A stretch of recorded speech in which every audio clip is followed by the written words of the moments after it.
Ding dong.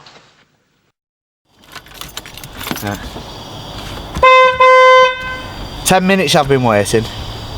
Come on!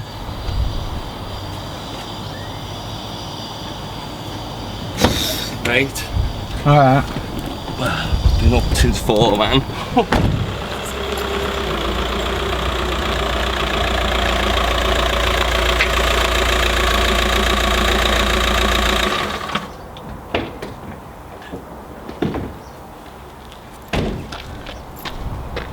Come on. What? Dan, did you get that adhesive? Yeah, I got it. I'm just getting it. It's in the van.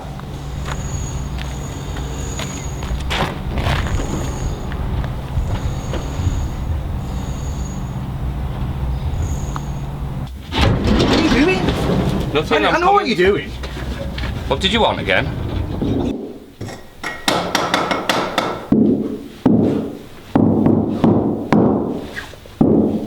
We know what you're doing.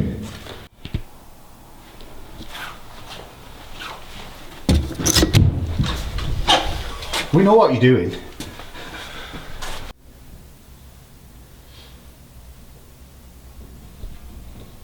We know what you're doing. Yeah. Just remember, we was you once upon a time. How you doing, Brian King, UK Fluent TV?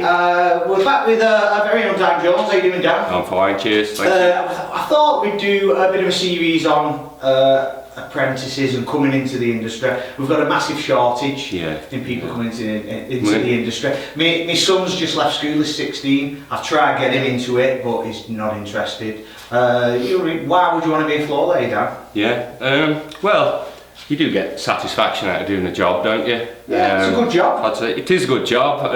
What I found, when you get more involved in the industry, there's nice people out there. They're on the same level as you. They do the same job.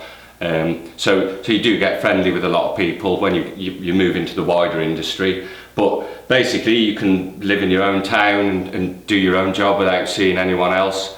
There's a couple of ways you can do your job. You can go for volume, or you can go for quality, or you can do volume with quality, but you'll be there a lot longer. We're not really on the volume work, are we? We're more on the quality. I mean, once you know the quality and once you know how to do a good job, you can go and do a job any way you want, but as long as you know the right way to do it, that stands you in good stead. Well, I'm at that stage now. I'm 48 years old. I've slowed down a lot. My days are doing a full house in a day are well gone. You know what I mean? It'll take me 3 or 4 days to do a full house now. But that's just taking me time. But I supply everything, so I make on the materials as well as the fitting. So you're not really under pressure with volume. No. You've priced the job for what you need, and you've stayed there, and you've done it with every last bit of work that needs doing in there. And when you step back and go home, you're happy.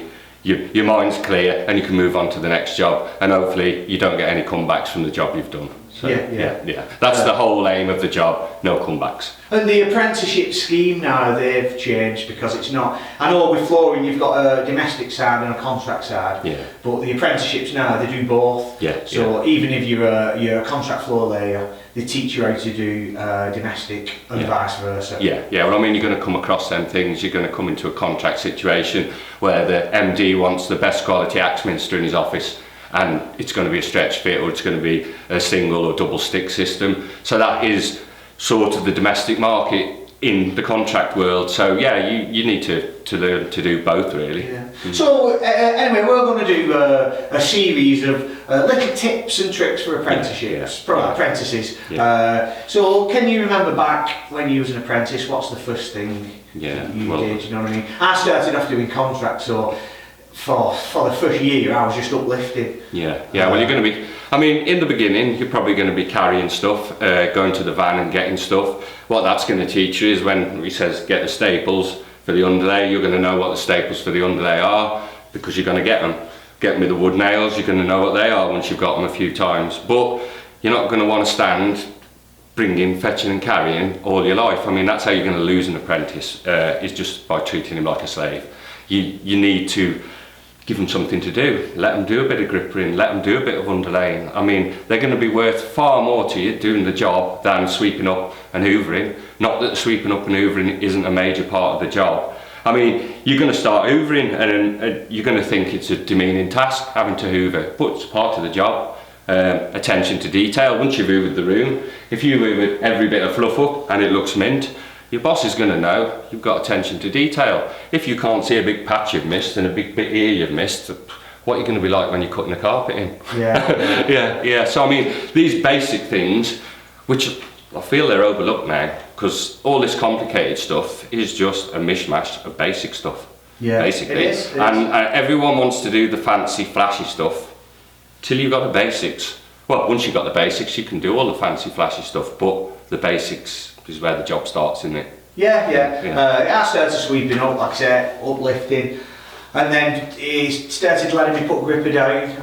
In another series, we'll show you some little tips on putting gripper down, avoiding it in the skirtings and things like that. I didn't touch a Stanley knife for months. No. I did grippering, and then I moved on to putting some underlay down, which used scissors. I'd like to show safe ways to handle the tools, to pass the tools to your boss, things like that. That I feel some of these things are missing out in the industry now. They're things that have just gone under the carpet. I mean, it is a prime example. Your van's parked outside the house, the drive's there, the lawn's there. Don't walk across the lawn. Don't step over the flower bed, unless you have to. I mean, when you're carrying something long, sometimes you're going to have to go on the grass, but you've got to respect the people's property, and I mean, that is something, they ain't going to teach you that on a course, are they? No. And I think it's pretty common sense, but I've seen a lot of people walking across the grass. Being presentable as well.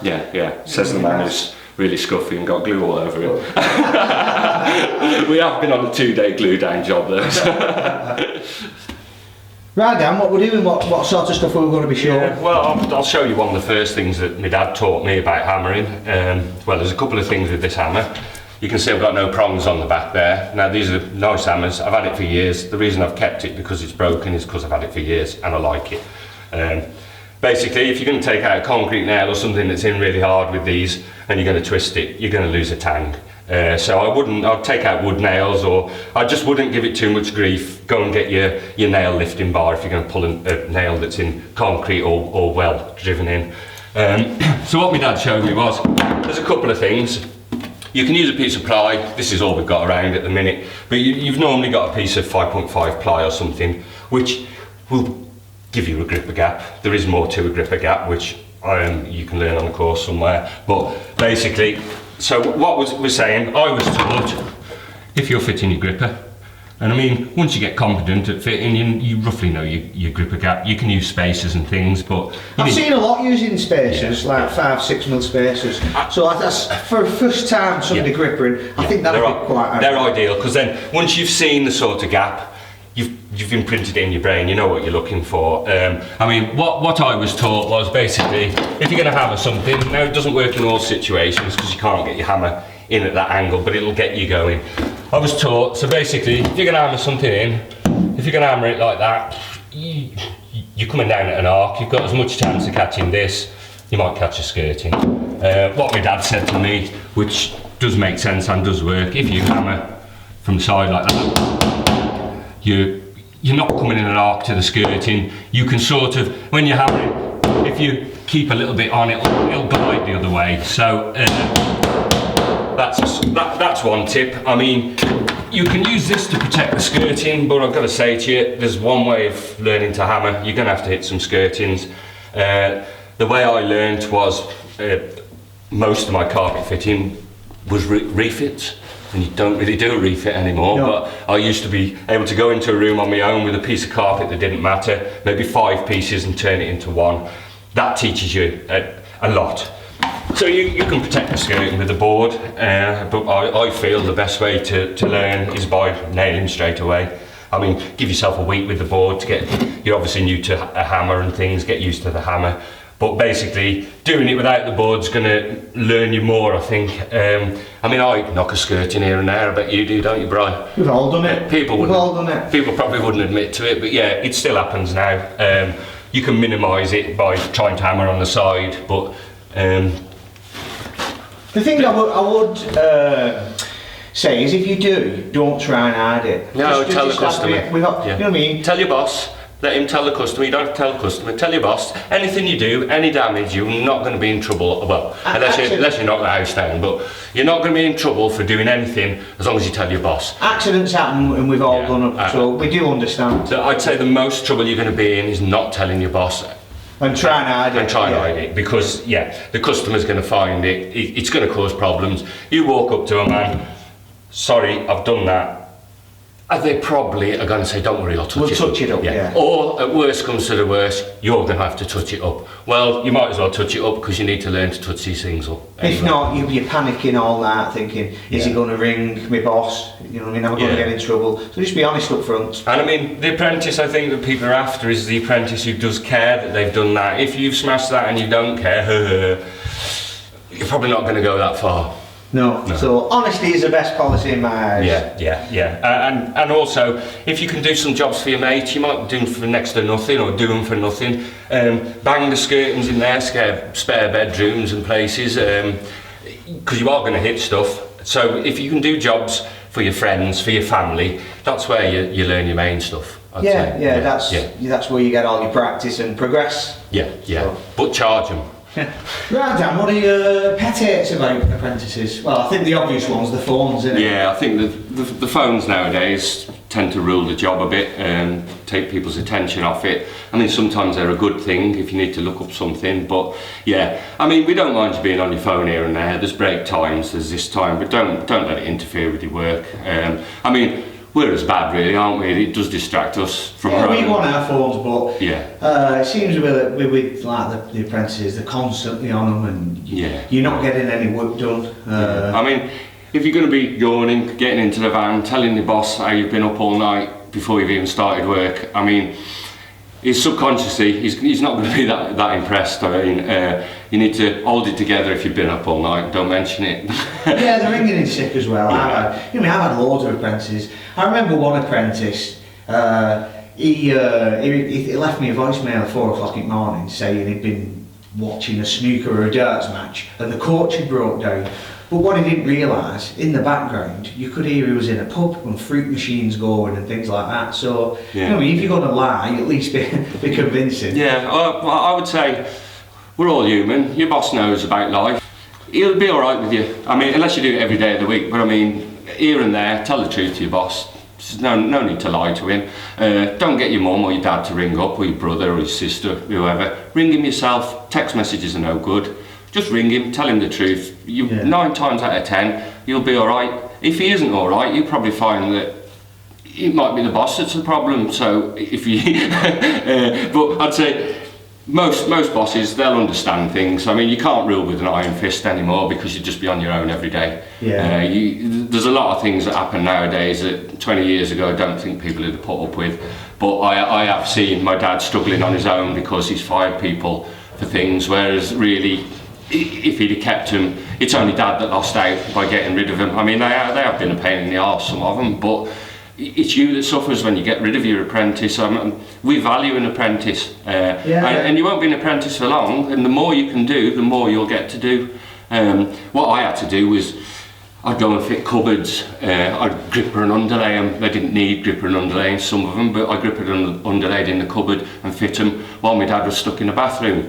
He probably wouldn't let me do half the stuff I did, but I just did it. But you've got to be prepared to take the flak when you do something off your own back and it goes wrong. But I don't think I'd be in that much of a mood with someone who's trying to do something that went wrong. No. Just tell the truth and then come to work. This is a job. You either want to do it or you don't. Your mum can't make you come to work and do this, because you need to put your full body into it. You've got to be there to do the job. It's not like working on a till where you don't feel that well and you can keep typing in and that's that. You come to work not feeling the best and you're going to suffer for the day, because you're still going to have to do it. So, Well, a little tip there for a new apprentice coming on. We'll do another in the next week or two. We'll just do a series of little tips. We're not giving anything away, so we're not. There's loads of daft things that we know that you never find out unless someone tells you. Yeah. I mean, there'll be people sit there, yeah, I know that, yeah, I know that, yeah, I know that. Other people don't know. Yeah. And we're not, like I said, we're not giving any course content away, just giving little tips for new apprentices coming into the industry, just to try and make it a little bit easier. Yeah, I mean, we'll show you things like how to hold the knife, how to pass your tools, how to try and minimise the risk of cutting yourself. Just little things. There might be some things that, I mean, with this, when we give the tips, I find that people put the comments on and I get tips back because they tell me things. So, I mean, we all learn off this, and work, it's serious, but you don't have to be too serious with it. You need to enjoy your day of work as well, and that will make your work better. Yeah. Right, well, until next time, Dan, thanks a lot. Cheers, thanks for watching. Cheers.